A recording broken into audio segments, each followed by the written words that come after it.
Corporations used to make money from doing things. Now they make money by not doing things. The Magnificent Seven in America, the 7 companies that are most beneficiary to the AI bubble, collectively have done nothing. They have made apps and web pages that generate, at the demand of a Republican voter, on-demand child pornography. That is what they have made.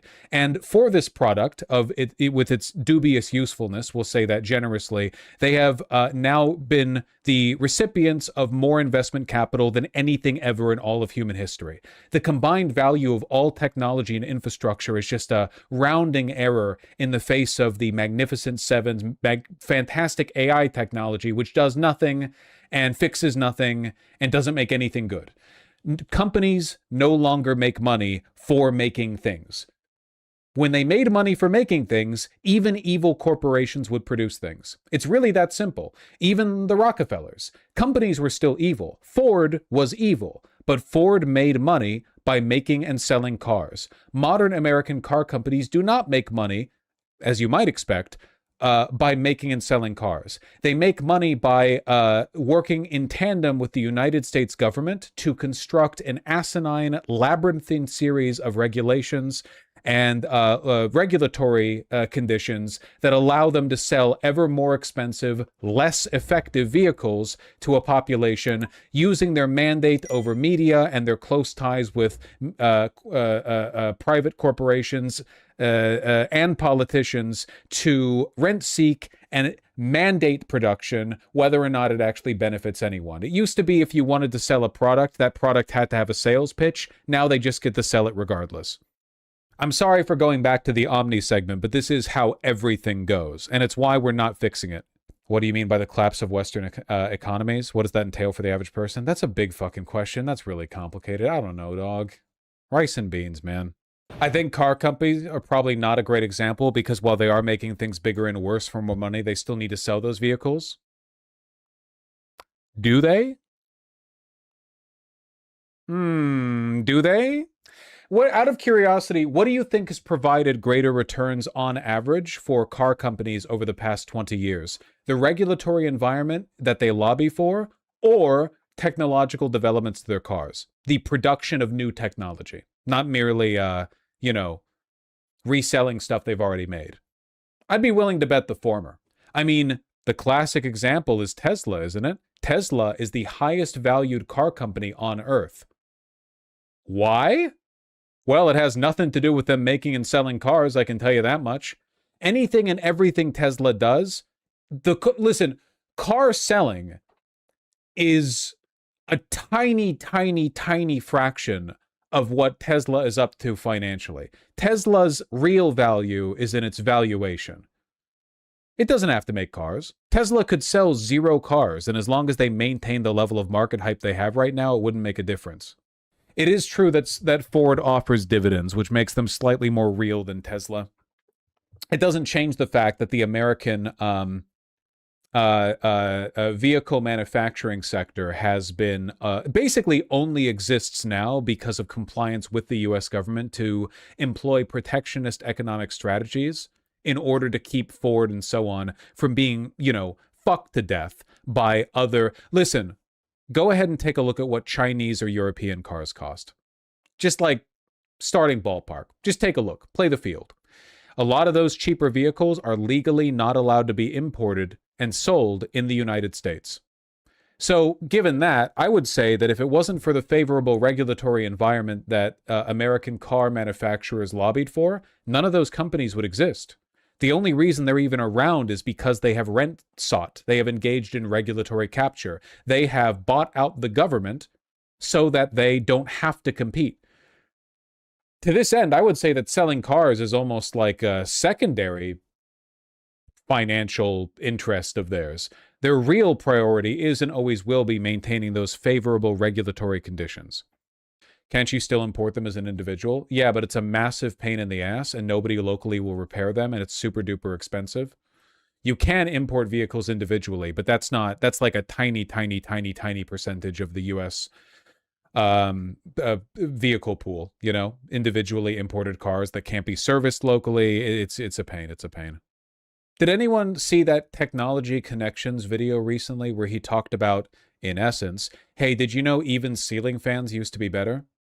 If you wanted a private home ceiling fan back in the day, sure, it was, more expensive, but it actually worked really well. And now basically all ceiling fans just don't work because the consumer environment is so fucked, nobody even knows what they're buying.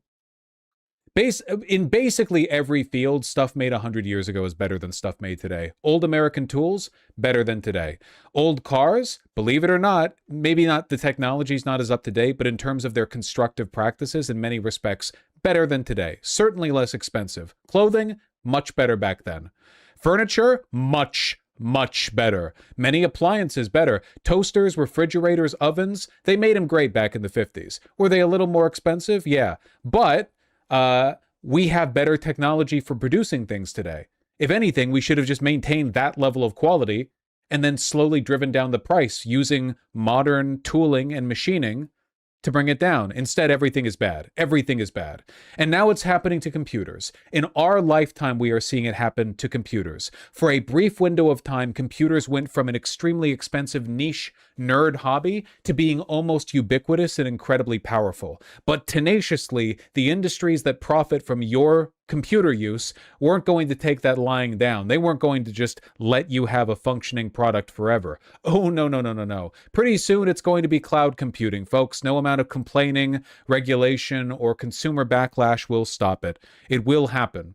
If you have a good computer now, hold on to it before it inevitably gets trashed or NVIDIA sends goons to your house to break it while you sleep.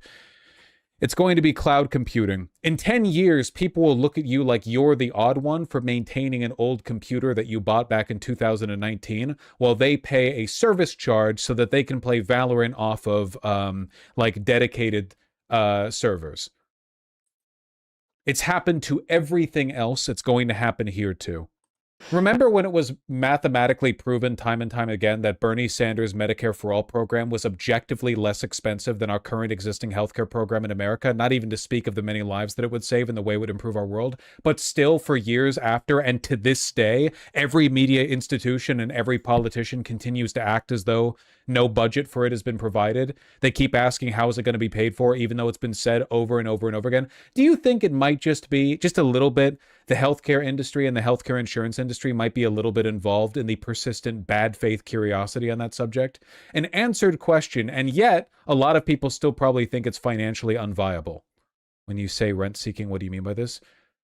Rent seeking is when a business looks to make more money, not by producing anything new or any new services or whatever else, but rather by making more money off of its existing production. It's called rent seeking because it's what a landlord does when they raise the rent. Landlords don't raise the rent because the property that they've like invested in the property or whatever. They raise the rent so they can make more money off the rent. Landlords raise more money when they think they can get away with it. It doesn't really have anything to do with how much they've invested into it. Can't we just definancialize? Can't we just definancialize? Can't we? Yeah, good luck with that. Take from David Graeber you reminded me of earlier. I'd recommend his book, Debt, The First 5,000 Years. It's on my reading list. It's on my reading list, yeah. One of the great points that Marx made in Capital is, and I think one of the things that stands up about the book, is that the motivations of the capitalists don't actually matter. There is a certain dynamic within the system as a whole, which means that you could be the nicest person in the world, you could have the best intentions possible, you could love your workers more than yourself. It doesn't matter. If you're in a competitive marketplace that's structured in a certain way, there are constraints. And there's no reason to imagine those constraints will go away if everyone means well. One of the most compelling documents I've ever seen was during the Bush administration, a group of CEOs wrote a letter to the president, actually, of the United States. And they were mainly people in energy companies, essentially saying we need greater government control on energy production to contain global warming. And these are the guys who are the heads of energy companies, basically saying stop us before we kill again, we don't want to destroy the world, but we are compelled by the structure of our position. We're answerable only to our stockholders. We have to make the maximum amount of profit possible for them regardless of our personal feelings. We don't like the results. create laws to stop us from doing this. And I think that brings home, very clearly what some of the structural contradictions are. Currently, the corporate structure is one that's in many ways created to stop people from acting ethically, even if they want to. And while it is true that in certain small startups and certain sectors, it is possible to act differently. And stop yourselves. You're not listening. It doesn't matter. They can't. You're not listening. It's not about whether they're evil. The point is that they can't. They are financially, legally obliged to provide maximum returns for their shareholders. The problem is that the government agrees with that outcome. Their personal preferences, it doesn't matter. It's irrelevant. Thank you, Greg the Bot, for that link. I should read Debt the First 5,000 Years. That's a long time. Not for a guy like me. A common tactic in construction is to maliciously comply with drawings that are clearly wrong, requiring massive amounts of rework. That and out-of-phase items like premature installation. Yup. 100%.